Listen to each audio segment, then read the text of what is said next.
Fala, meus queridos, vamos falar agora sobre proteína e hipertrofia. Antes de eu começar esse vídeo, essa aula, só alguns recados importantes, porque alguns amigos, seguidores e pacientes me falaram que os vídeos anteriores estavam com áudio um pouquinho baixo. Então, eu peguei o fone de ouvido aqui, eu espero que já tenha resolvido essa questão do áudio. Segundo fator importante, eu liguei a webcam, né? Algumas pessoas pediram para aparecer mais na rede social, falaram que elas prestam mais atenção se conseguem me ver e não apenas me escutar. Então, tudo bem, liguei, para mim não muda absolutamente nada, só que eu faço esses vídeos normalmente em casa, então bem-vindo à minha sala. E terceira informação, tudo que será apresentado aqui para vocês foram retirados de evidências e artigos científicos publicados em revistas de diferentes impactos. Então, caso você não concorde com algo, tudo bem, não existe uma única verdade na nutrição. Mas não fica bravo comigo, tá? Fica bravo com esse monte de pesquisador. Eu só estou trazendo para vocês um resumo que eu coletei desses artigos, tá? Então, a primeira pergunta que a gente tem que responder é quanto de proteína eu preciso consumir para maximizar, otimizar a minha síntese proteica e, a partir de um estímulo, conseguir gerar uma hipertrofia. Essas são as referências, basta pausar o vídeo, estou postando isso em todas as minhas redes sociais, Instagram, LinkedIn, YouTube, Facebook, Twitter, é só lá acessar. Então, quanto de proteína eu preciso? A recomendação hoje é de 1,6 a 2,2 gramas de proteína por quilo de peso. Aqui já começa a gerar alguns conflitos. Aqui alguns autores já começam a falar, não, como assim a gente vai levar o peso como consideração? Peso não significa nada. A gente tem que se preocupar com a quantidade de músculo desse paciente, com a composição desse paciente ou dessa pessoa, porque quanto maior a quantidade de massa muscular, provavelmente uma maior quantidade de proteína ele precisa consumir. Então vamos pegar a variável massa livre de gordura e não peso. O que é massa livre de gordura? É basicamente tudo que você tem menos a sua gordura. Aí a recomendação sobe para 2,3 a 3,1 gramas por quilo de massa livre de gordura. Mas para não complicar muito, eu sei que não é todo mundo que tem aí acesso ao seu percentual de gordura, vamos utilizar de 1,6 a 2,2 gramas por quilo de peso. Para exemplificar, um paciente Y, um seguidor Y, pesa aí 80 quilos. Então, quanto de proteína ele precisa consumir? Uma multiplicação simples aqui, 80 multiplicado por 1,6, já que é por grama por quilo de peso, deu 128 gramas de proteína, que é o limite inferior, e 80 multiplicado por 2,2, que deu 176, que é o limite superior. Então, ele tem que consumir mais ou menos em torno de 128 a 176 gramas de proteína ao longo desse seu dia. Quando eu falo proteína, pessoal, não confunda com fonte de proteína, tá? Eu tô falando essas coisas, eu não sei quem é meu seguidor, não tem como eu saber, então eu sei que existem diversos níveis de conhecimentos na área, então eu prefiro explicar o máximo possível, tá? Quando eu falo 128 a 176 gramas de proteína, eu quero falar do macronutriente. Então, por exemplo, em 100 gramas de contrafilé cru com gordura, contém 21,2 gramas de proteína. Existem diversos aí meios digitais, ou a própria Taco, né, que é uma tabela brasileira das composições dos alimentos, que consegue mostrar a quantidade de proteína, carboidrato e gordura de cada alimento específico. Tudo bem? Então, segunda pergunta importante quando a gente está falando de proteína, em quanto tempo eu preciso consumir, qual que é o tempo recomendado? Estão aqui as referências e hoje a recomendação gira em torno de 3 a 4 horas, consumir proteínas de 3 em 3 horas ou de 4 em 4 horas. E a quantidade, Ciro? Consumo mais no período do treino, menos, mais de manhã, menos à noite? Aqui depende. Aqui os autores eles têm muita evidência de muita coisa. Mostram, por exemplo, que consumir bastante proteína, 30 a 40 gramas de caseína antes de dormir, consegue estimular mais síntese proteica. Já tem estudo mostrando 60 a 70 gramas de proteína no pós-treino, melhorando a recuperação. Mas o que mostra os guidelines aí ultimamente é manter uma coisa uniforme, uma coisa igual, fracionar as refeições e fracionar as mesmas porções nessas refeições. Tá?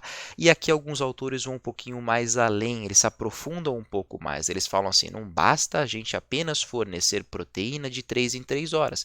A gente tem que se preocupar com a qualidade dessa proteína, proteínas de alto valor biológico. E quando a gente fala disso, especificamente, eles citam muito o aminoácido leucina. Então não basta consumir de 3 em 3 horas, tem que atingir um teor de leucina de 1,8 a 3,5 gramas para a gente conseguir trigar, né, estimular a MPS, a síntese proteica muscular, tá? Eu sei que está ficando um pouco confuso essa parte, então só vou exemplificar para tentar tirar um pouco de dúvida, que, por exemplo, quando a gente faz aquela pergunta de qual é o melhor, o whey protein ou um suplemento de proteína de arroz, né? Hoje em dia está uma crescente muito elevada de pessoas querendo se tornar vegetariana no consultório e sempre me perguntam: eu vou ser mais saudável se eu me tornar vegetariano?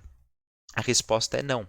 Da mesma maneira que se você consome carne, também não significa que você é saudável, tá? Ser saudável é ser saudável, comendo ou não carne. É necessário um ajuste ao longo do seu dia inteiro. E um ajuste que eu vou explicar aqui agora é a diferença do whey e da proteína de arroz. Esse artigo que eu citei acima falou assim: bom, se eu der 20 gramas de whey protein e 20 gramas de proteína de arroz, é a mesma coisa? Quando eu falo de síntese proteica, preparo, criação de tecido? Não. O whey protein ele é superior à proteína de arroz quando ambos estão em 20 gramas. Então quer dizer que o whey é melhor? Não, não é isso. É porque aqui eles levaram em consideração a quantidade de porção, 20 gramas e 20 gramas. Só que em 20 gramas de whey tem muito mais leucina do que em 20 gramas de proteína de arroz. Aí eles mudaram, falaram assim, não vamos se preocupar com a quantidade de proteína, vamos se preocupar com a quantidade de leucina.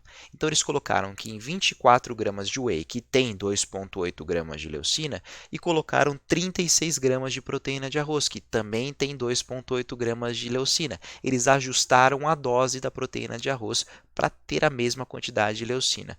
Qual foi o resultado do estudo? Não teve diferença nenhuma nos dois. Não importa se você utiliza whey ou proteína de arroz, ambos conseguiram melhorar o desempenho esportivo e estimular uma síntese proteica. Então aqui que eu falo, pessoal, ajuste. Precisa ajustar independente do tipo de dieta que você adota. Tem que tirar o máximo proveito do suplemento, tá? Aqui é só minha propaganda, né? Porque infelizmente eu não ganho dinheiro no Instagram ou rede social ainda. Então, nutricionista Ciro Pacheco, eu atendo hoje em São Paulo, na rua Cotoxó 611, conjunto 61. Se você tiver dúvidas sobre consulta, valores e por aí, é só me mandar mensagem no direct ou WhatsApp ou ligar nesse telefone, tá tudo tranquilo, tá? Então, só um resumão do que a gente falou até aqui agora.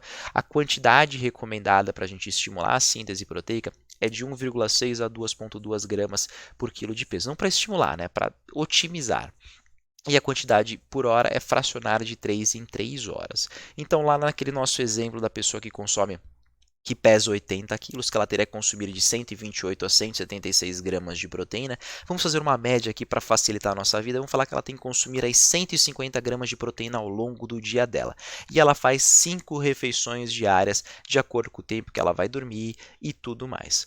Então, se eu falei, se eu não, né? Se os estudos falaram que a gente tem que fracionar de uma maneira uniforme, e ele faz 5 refeições diárias e consome 150 gramas de proteína, é uma divisão, gente. 150 gramas, que é a quantidade de proteína, dividido pelo número de refeições, 5. O resultado deu 30 gramas. Então, a gente divide as 30 gramas nas 5 refeições diárias. 30, 60, 90, 120 e 150 gramas de proteína no total, tá?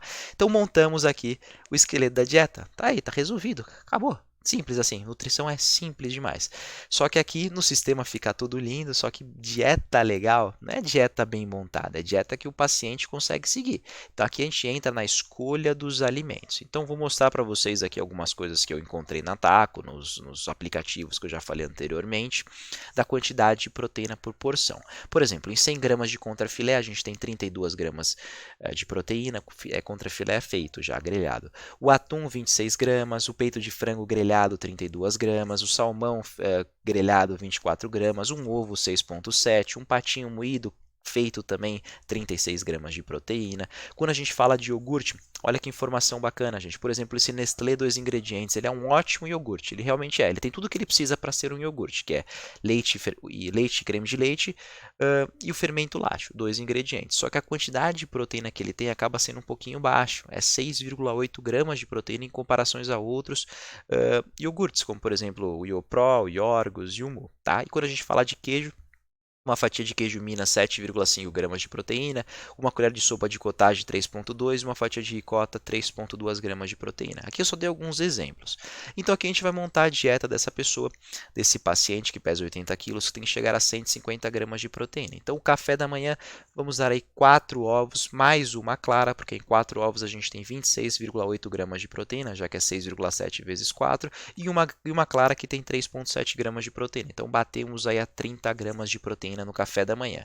No almoço ela vai consumir aí um contrafilé, 93 gramas de contrafilé. Como eu cheguei nesse valor? Uma regra de 3, pessoal. Se em 100 gramas tem 32, quando de contrafilé eu preciso dar para bater 30 gramas? Uma multiplicação e divisão que deu aí 93 gramas de contrafilé, que bateu as 30 gramas de proteína.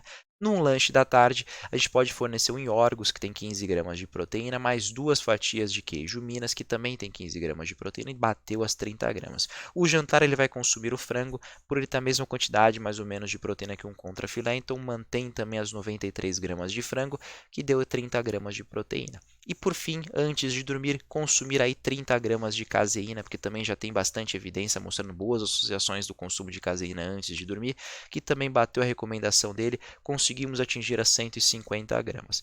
Então, pessoal, é simples. Eu espero que eu tenha respondido às dúvidas de vocês. Eu espero que as pessoas enxergam a nutrição de uma maneira que elas não deveriam enxergar. No Instagram, rede social não é nutrição, gente. Eu espero ter aprofundado um pouquinho mais o conhecimento de vocês. Eu agradeço demais. Qualquer feedback, qualquer dúvida, qualquer assunto de vídeo que vocês querem que eu poste, que eu pesquise sobre, é só me mandar. Muito obrigado.